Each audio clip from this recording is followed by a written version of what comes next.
Hoy nos encontramos con Giovanni Molano. Giovanni es profesor e investigador del IEPRI. Te damos la bienvenida a este espacio y gracias por acompañarnos la mañana de hoy. Buenos días, muchas gracias por la invitación y felicitaciones por la iniciativa de difundir lo que estamos pensando en el IEPRI sobre esta crisis. Bueno, Giovanni, mientras que al parecer en Europa comienza a crecer la curva de contagios y de muertes por la COVID-19, en América esa curva sigue en ascenso, ¿sí? Sin mencionar el caso dramático de los Estados Unidos.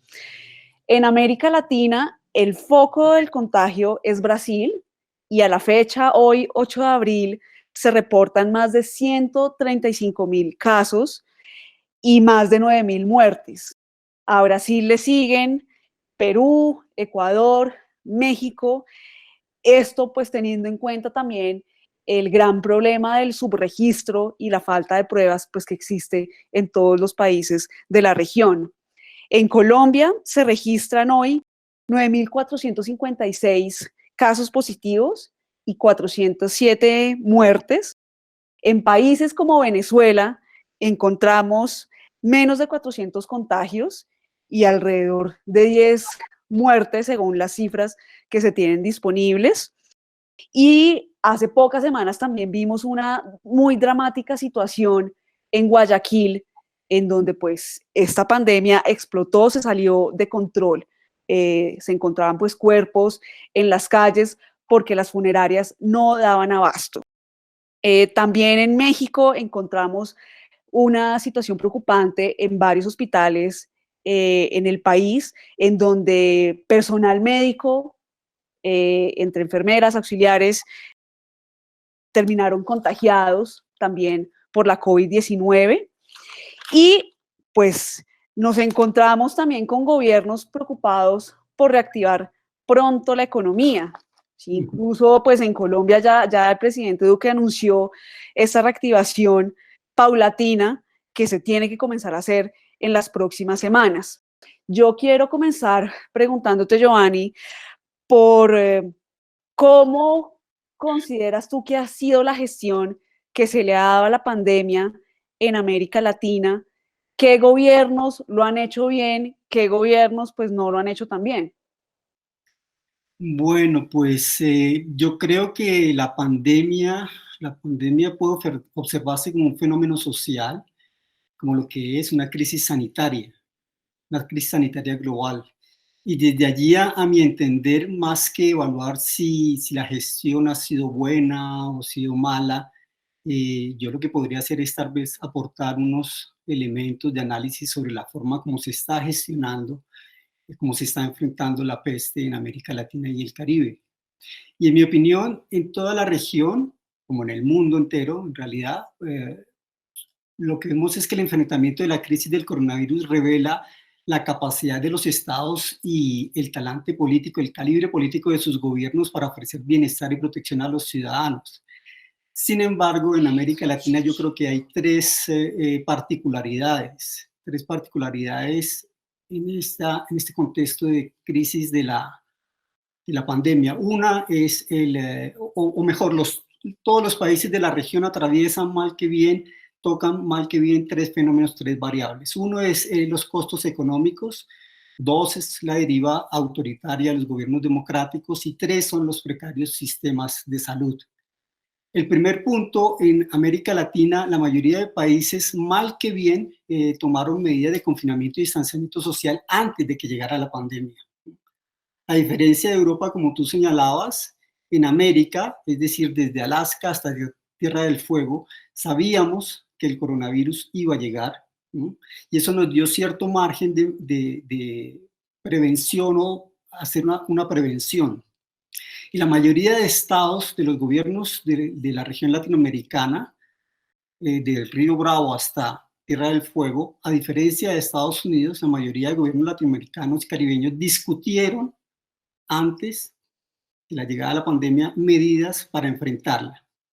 Ahora bien, detener la interacción social, que es el confinamiento, la primera medida, pues planteó la cuestión de los efectos sobre la economía, sin duda. Y eso ha sido delicado para toda la región, para todos los países.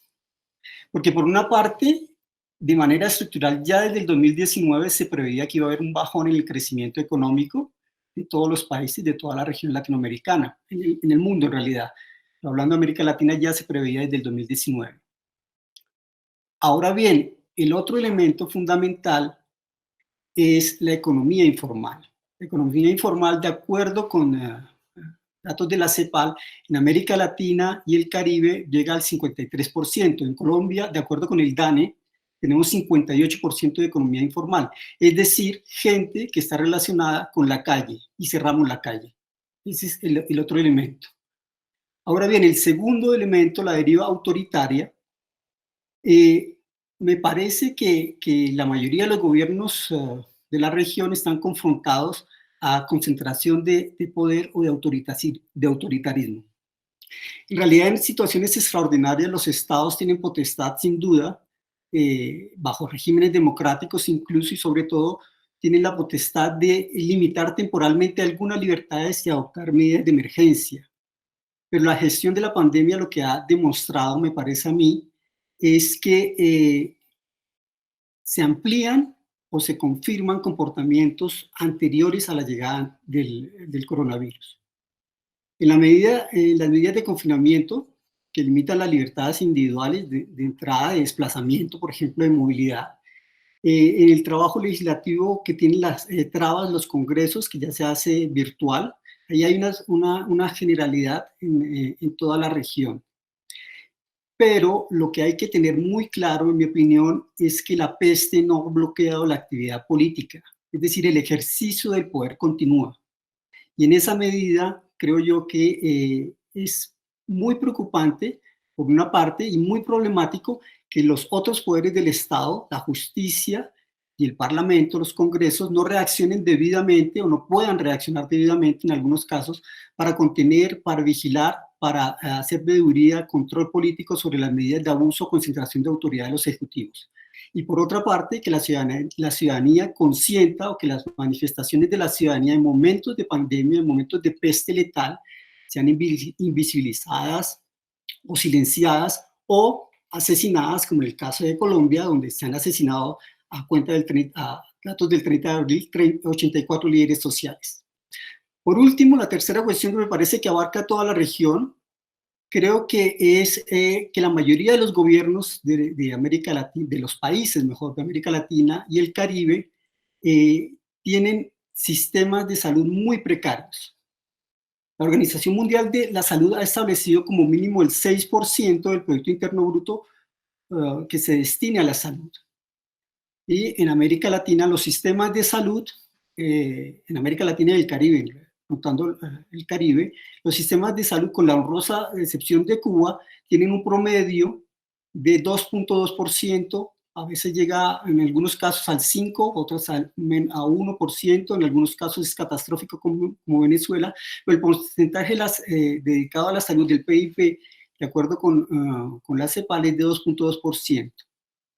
Ahora bien, la precariedad en los sistemas de salud implica un desafío en la gestión de la crisis, por supuesto, pero también refleja, creo yo, una vulnerabilidad externa, una dependencia externa. Un ejemplo con los respiradores artificiales. En Nueva York, por ejemplo, en el estado de Nueva York, que tiene más o menos 19 a 20 millones de habitantes, el gobernador de Nueva York decía hace unos 15 días que necesitaba el estado 30.000 respiradores artificiales. Esos 30.000 respiradores artificiales los estaba buscando. Necesitaba 30.000 además de los 8 millones que tiene, de los 8.000 que tiene respiradores artificiales. Pero en Colombia tenemos 6.000 aproximadamente para una población de 50 millones. ¿No?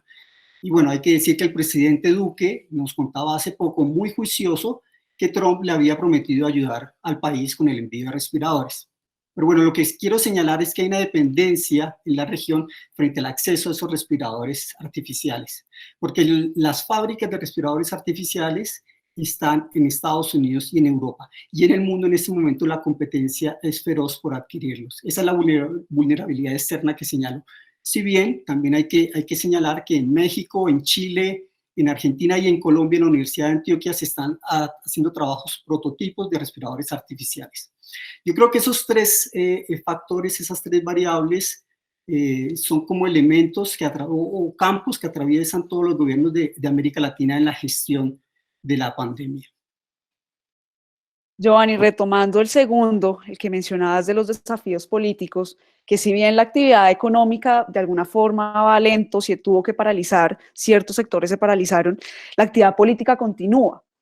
Aparte de los ya mencionados, digamos, puntos que preocupan a la ciudadanía, como el sesionar de los congresos, como cómo está operando la justicia, ¿qué otros grandes desafíos puedes señalar tú, desafíos políticos, podrías señalar a raíz de esta crisis sanitaria? Pues yo creo que el fundamental es bueno, las tres variables también son tres desafíos, es decir, cómo enfrentar la economía, los costos económicos, cómo evitar las derivas autoritarias en los gobiernos democráticos y cómo resolver la pandemia con sistemas de salud precarios. Entonces me parece que esos tres puntos son al mismo tiempo tres desafíos para las instituciones a nivel de ejecutivos, pero también a nivel local, porque ese es otro elemento que hemos visto en toda América Latina y el Caribe, es decir, esta tensión a veces entre los ejecutivos y los poderes locales. Lo que me parece es que la crisis del coronavirus nos coloca una temática hegemónica, donde todos pensamos en el coronavirus y por supuesto es una pandemia letal y mortífera, pero olvidamos que el ejercicio del poder continúa, es decir, la política continúa. Y en esa medida es donde hay que estar muy atentos, creo yo, para que el Congreso funcione, para que la ciudadanía se pueda manifestar, y no solamente por redes virtuales o por mecanismos virtuales, que el Congreso funcione y que las manifestaciones sean virtuales. Hay que encontrar otros mecanismos, otras voces, porque creo que es fundamental ese control a las derivas autoritarias. Ahora nos han endilgado que somos unos atenidos todos en Colombia. Sin embargo, pues ciertamente la crisis económica la pagaríamos todos y todos debemos ayudar, pero pues no creo que todos seamos unos atenidos. Pero sí es cierto que la idea de la comunidad, el ayudarnos, la solidaridad, la empatía, son fundamentales en estos momentos. Bueno, Giovanni, ahora pues como entrando a algunos casos específicos, si se puede, como lo mencionaba al comienzo, el foco de la pandemia en América Latina es Brasil, ¿sí? Incluso pues al comienzo, cuando llega la pandemia a América Latina, vimos a un presidente Bolsonaro dando unas declaraciones pues no muy serias, poco preocupado por el avance, ya este discurso ha cambiado un poco. Tenemos también el caso de México con un Andrés Manuel López Obrador que al comienzo, en las primeras semanas, tiene un discurso muy jocoso de que la gente tiene que salir, incluso veíamos en imágenes repartiendo besos. Claro, eso ya cambió. Estos dos países, México y Brasil, ¿qué es lo que están haciendo bien y qué es lo que están haciendo no tan bien? Porque estos números siguen subiendo. La curva de contagio en Brasil y la curva de contagio en México aumenta dramáticamente. Bueno, sí, pues más que decir que está bien o que está mal, porque creo que ahí, sea de la extrema derecha de Bolsonaro o de la izquierda nacionalista de López Obrador, creo que más que llegar a entrar a evaluar o a validar o a juzgar con buenos y malos, creo que, insisto, hay que dar como elementos de análisis. Y ciertamente en Brasil, Jair Bolsonaro hasta hace poco en realidad ha sido un negacionista total de las dimensiones de la pandemia. Quizás, yo no sé, quizás es el único en el mundo que niega los impactos letales del coronavirus. Y esa posición ha generado un caos político en Brasil, donde en Brasil son los gobernadores los que han asumido la gestión directa del coronavirus, mientras que Bolsonaro se ha dedicado o mantiene una tensión política, una confrontación, un enfrentamiento con los poderes locales, con los gobernadores de Sao Paulo, de Río de Janeiro y de Manaus. El gobernador de Manaus sale en la prensa, ha salido varias veces en CNN y sale en la prensa y varias veces muy conmovido llora por su impotencia frente a las demandas que hace al Ejecutivo, porque mal que bien Brasil también es muy presidencialista y no encuentra respuesta.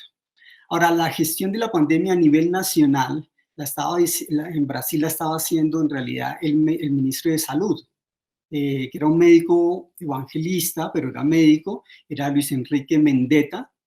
Luis Enrique Mendetta era el que tenía una visión, digamos, sensata y estaba tomando medidas sensatas frente a la peste.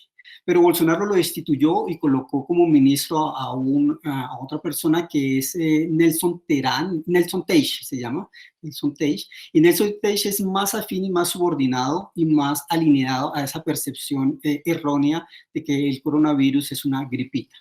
Hace poco Teich, pues la semana pasada creo, o esta semana, no sé, con este confinamiento todos los días me parecen iguales. Hace poco, Teich decía en una rueda de prensa que iba a lanzar una campaña publicitaria para discutir el coronavirus y para dar directrices sobre el coronavirus. Es decir, finalmente parece que desde el Ejecutivo hay cambios, pero eso es muy poco. En realidad ahí tenemos un fundamentalista de extrema derecha, un negacionista, y yo creo que esa actitud y ese caos político de Brasil en buena medida explica el retraso o la falta de prevención del país para contener la pandemia. Es decir, el caos político, la tensión, la confrontación, el negacionismo de Bolsonaro puede explicar que los números hayan crecido tan rápidamente. De hecho, se pronostica que Brasil va a ser el nuevo epicentro mundial de la pandemia. En el caso de México, a mí me parece que hay matices. Se parece mucho lo que tú señalabas, los dos con gran desparpajo, pues Bolsonaro y López Obrador daban besos, abrazos, andaban en campaña desde enero, febrero. Sin embargo, López Obrador a finales de marzo empezó a cambiar su posición. Pero en México hay, creo yo, dos elementos que hay que rescatar, hay que destacar. Uno de ellos es que en México quien lleva la gestión, quien está al frente de la gestión es Hugo López-Gatell. Hugo López-Gatell es el subsecretario, no es el ministro, no es el secretario de salud, es el subsecretario de salud desde el 2017-2018, y es él, además que es médico y epidemiólogo, y es él quien todos los días informa con datos científicos sobre la pandemia. No es como en otras partes de América Latina o en Colombia, donde tenemos todos los días al presidente hablándonos con sus máster, con su vaso de agua, con todo su parafernalia sobre la pandemia y sus ministros. En México es el subsecretario de salud el que estaba al frente desde enero y tenía la responsabilidad de adelantar las medidas de prevención, las campañas, y creo que ese es un punto importante. Y el otro elemento que creo que se debe destacar de México es que México tiene la experiencia de la influenza porcina, la gripe A, que es A1N1 del 2009-2010, y institucionalmente y en el sistema sanitario mexicano existe una experiencia en gestión de pandemias. No quiero decir que México esté muy bien. Ahora todos los países de América Latina estamos esperando, y en el Caribe estamos esperando el pico, ahora en mayo. Y aquí es cuando se va a medir cuáles son los resultados de todas estas medidas de prevención. Sin embargo, el hecho de que México tenga esa experiencia institucional en el sistema sanitario de gestión de pandemia me parece importante.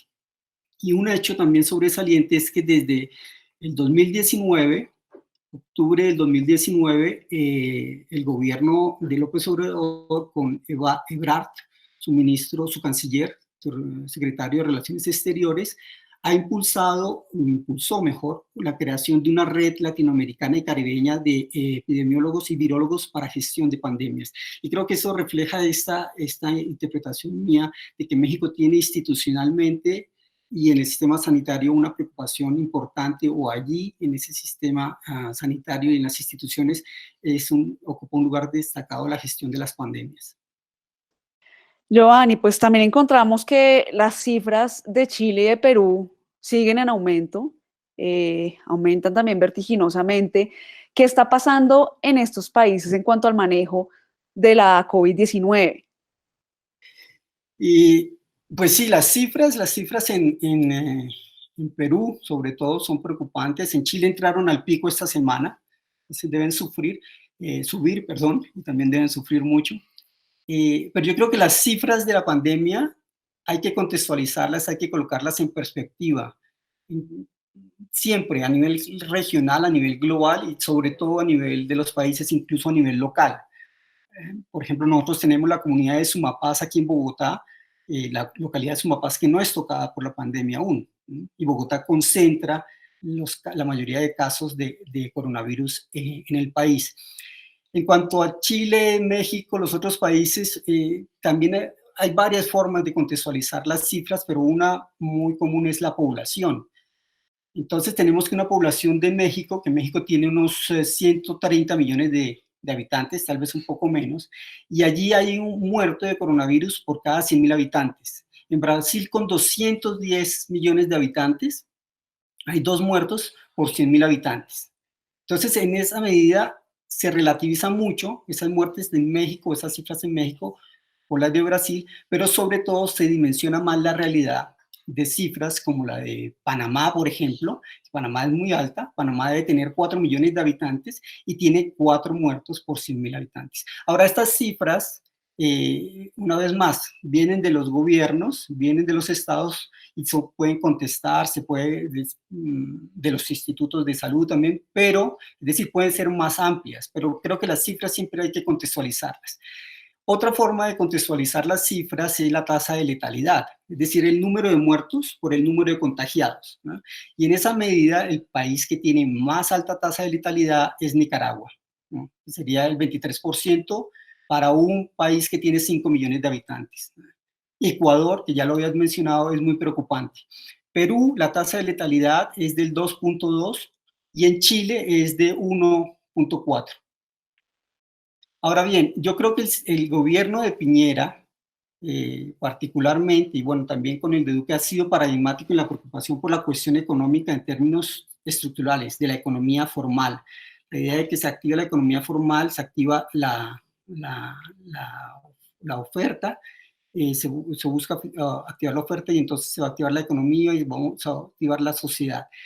Yo creo que Piñera ha respondido con un plan económico significativo, 4.7% del PIB dedicado para medidas de alivio tributario, para protección de ingresos de familias vulnerables y el fortalecimiento del sistema de la salud.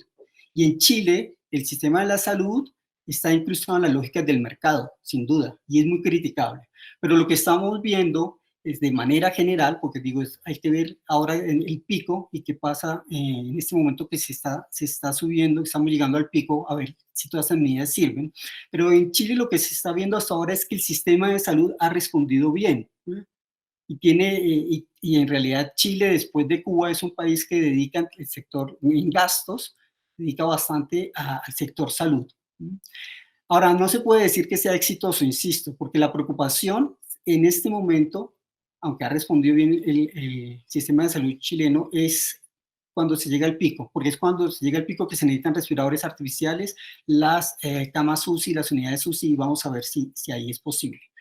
Y en Perú, a mí me parece que el Perú, al contrario, refleja, en mi opinión, el gobierno de Manuel Vizcarra, creo que destaca la deriva autoritaria.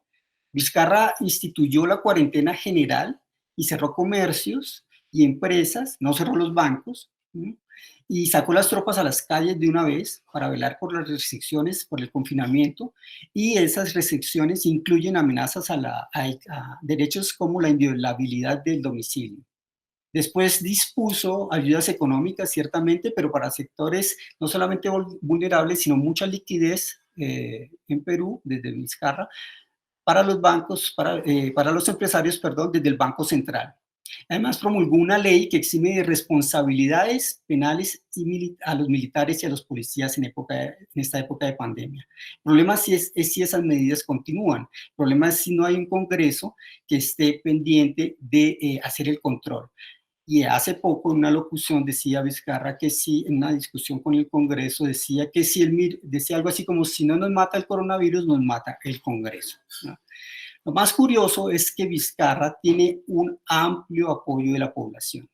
En toda América Latina y el Caribe, los presidentes han subido, han cabalgado sobre la pandemia para a tener mayor popularidad, para ser más visibles en todas partes. Pero en Perú, Vizcarra ha llegado al 87% de apoyo de la población, a pesar de esas medidas evidentemente autoritarias, en mi opinión. Giovanni, ¿cómo le va a Venezuela? ¿Cómo va el gobierno del presidente Maduro maniobrando la pandemia en este país?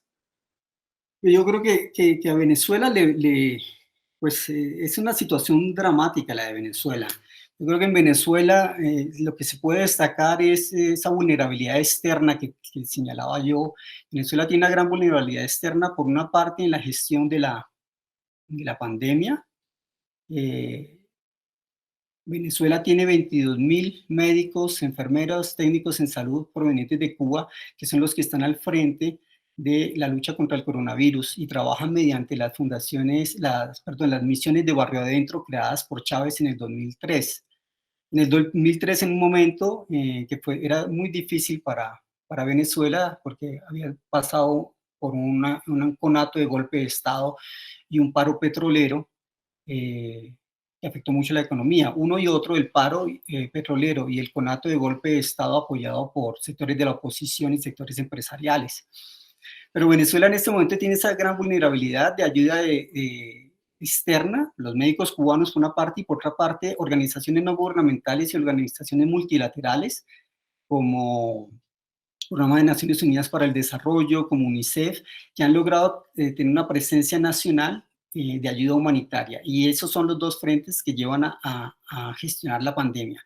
Pero la vulnerabilidad de Venezuela se suma o se incrementa mejor con la crisis petrolera.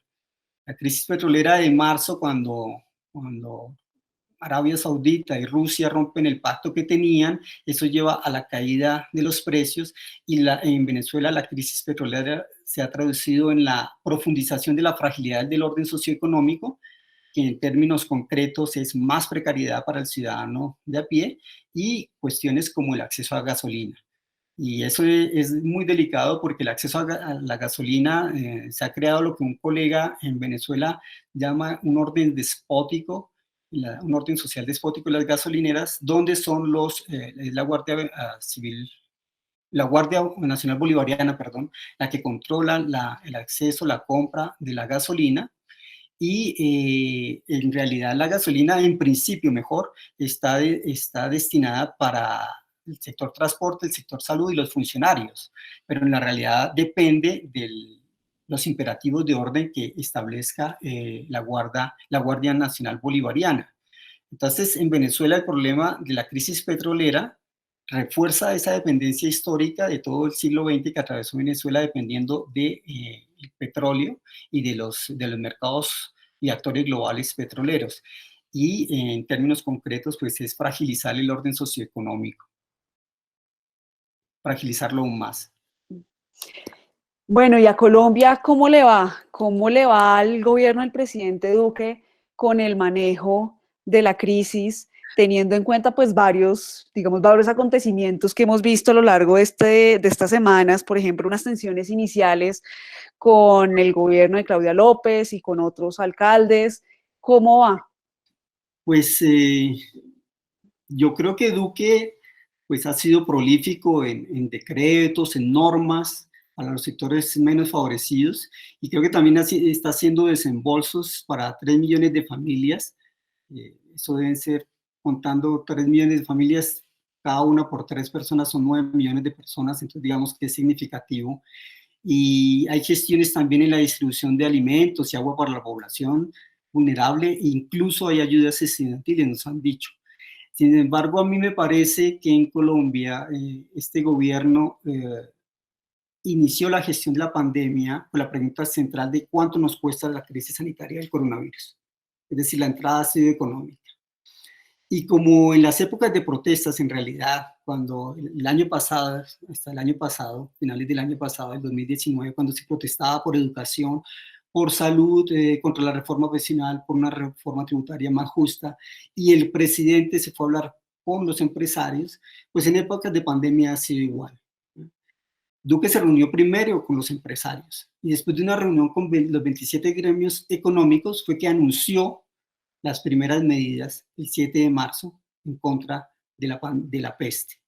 Yo creo que la narrativa del gobierno es que la crisis la estamos pagando todos, y sí puede ser cuando uno ve que el Fondo Monetario Internacional, o mejor, que el gobierno le pide al Fondo Monetario Internacional un préstamo por 11.000 millones de dólares, pues eso es un préstamo que nos incluye a todos, al Estado, ¿no?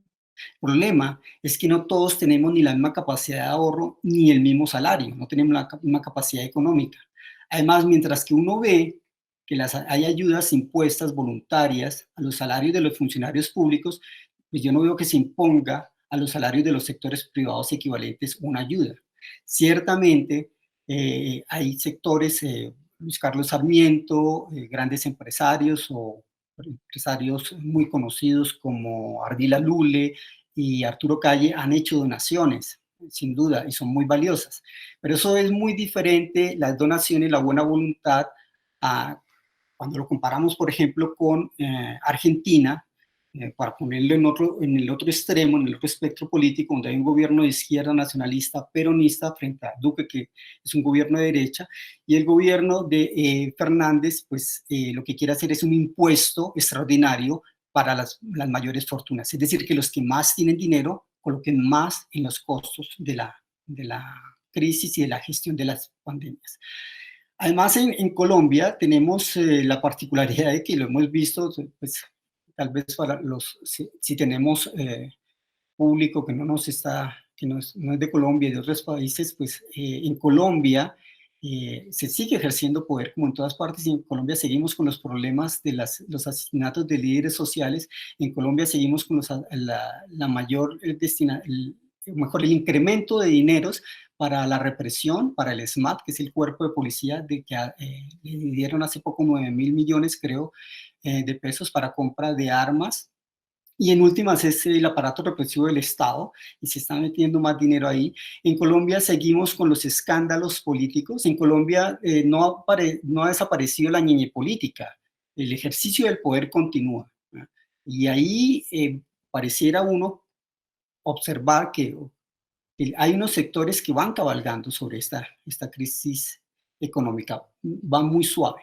Y el partido de gobierno, que sería como un reflejo de estos elementos autoritarios, pues el partido de gobierno, además de seguir tratando de meter las medidas que eran discutidas o contestadas con movimientos sociales el año pasado, pues ha pedido que se reduzca el Congreso o las mayorías del Congreso que son afines al gobierno, pues están de acuerdo con que se hagan sesiones virtuales, y allí con las sesiones virtuales lo que vemos es que no hay deliberación y que son aplastantes sus medidas a punta de gestión virtual, de manejo, quién maneja el micrófono, quién maneja la cámara, y sin discusión ni debate las mayorías pues hacen aplastantes mediante el voto virtual, y sobre todo creo que no hay control de las medidas extraordinarias y decretos extraordinarios que puede tomar el presidente.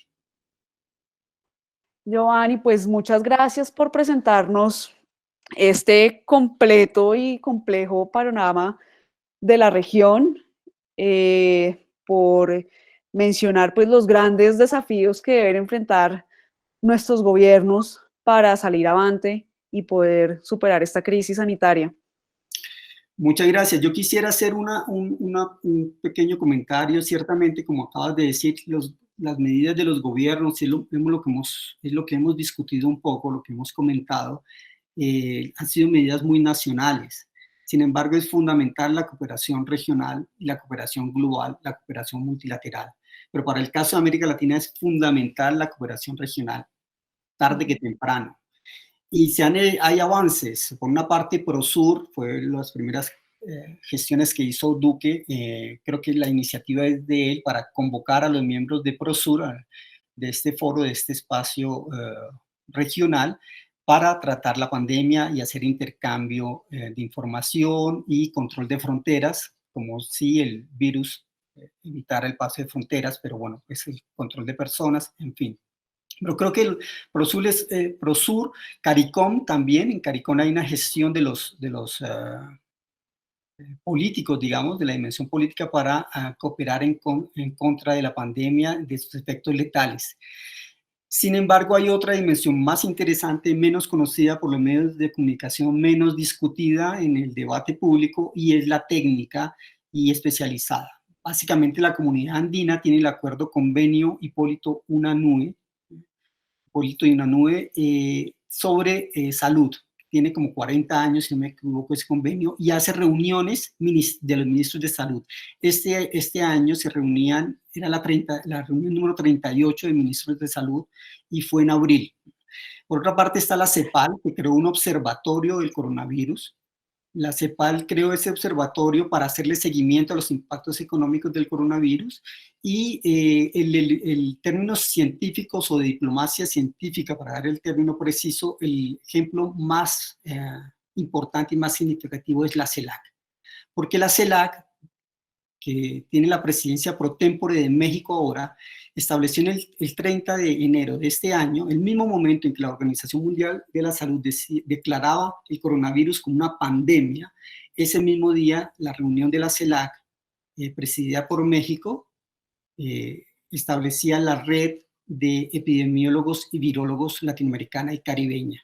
Y se han reunido 2 veces en marzo, una vez en abril, a nivel de funcionarios de los ministerios de salud a nivel científico, pero también ha habido reuniones a nivel de los ministros y los cancilleres de la CELAC. La última reunión, que fue a mediados de abril, reunió a 30 representaciones de los países de la comunidad de estados latinoamericanos y caribeños. Y yo creo que no solamente hay que darle más difusión, más información, indagar más sobre esa cooperación regional, porque es fundamental, sino que los gobiernos deben apuntar muchísimo a esa cooperación regional. La cooperación es fundamental para el control de flujos humanos, para las migraciones. La cooperación es fundamental para el intercambio de información epidemiológica, científica, y la cooperación es fundamental incluso para esa competencia despiadada que se está dando por algunos insumos hospitalarios fundamentales, como los respiradores artificiales, por ejemplo.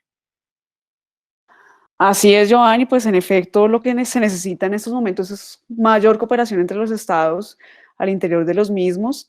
Y bueno, pues estamos juntos en esto y solo juntos salimos, ¿no? Bueno, Giovanni, pues muchas gracias nuevamente por este tiempo, por aclararnos este panorama en América Latina. Con mucho gusto y felicitaciones de nuevo por la iniciativa. Gracias por la invitación.